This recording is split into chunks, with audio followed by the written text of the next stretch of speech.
If we track it back to the early days of the Theosophical Society, its founding days, what we name as theosophy is something that was largely given to us. And the source of that was predominantly through the medium of H.P. Blavatsky. It was through her that these words were given and these teachings were outlined in such a way. The work that she did was certainly a difficult one. It involved all levels of functioning that a human being could be asked to do.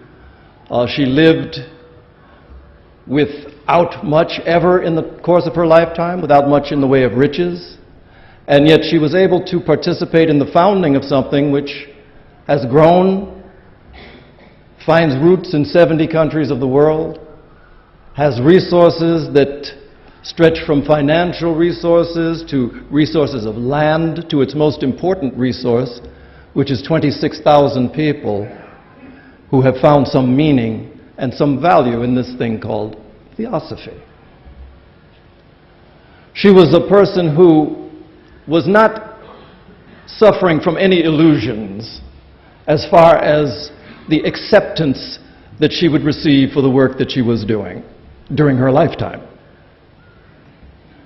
Fortunate that she was not suffering under those illusions, because during her lifetime she found rejection, accusation, all of the various sorts of things that would stop normal people in their tracks, but to which she was willing to continually, as mad as she got, as angrily as she spoke, to pick up and try again. But one of the things that she did say was that the world to which she was speaking was not the world to which these teachings were being directed. That really their understanding would have been impossible. And what she said, that it would not be until the 20th century that the teaching she gave as theosophy could begin to be understood. There was a certain growth that had to take place in the human scene. One of those primary growths, of course, has been the growth in the scope and the depth of scientific worldview, which we'll talk a little bit about that. So the theosophy that she presented and the movement that began through her efforts was one that was directed toward a future.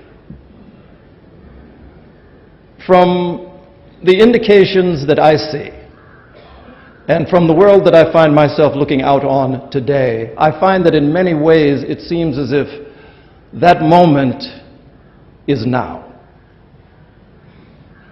That the possibility for these life-affirming, expansive, these teachings to take root in a way that is meaningful to the world at large is this moment that we live in now.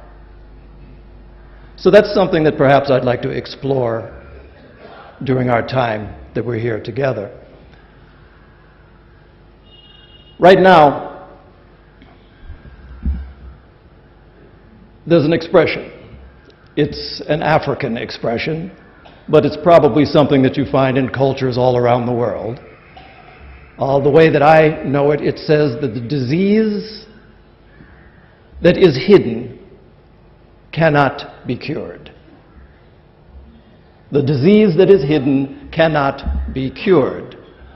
So, at least briefly, I'd like to examine some of the currents that perhaps form some of the greatest obstacles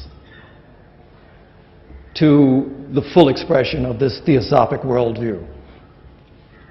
Also recognizing that wherever we find obstacles, we necessarily find opportunities.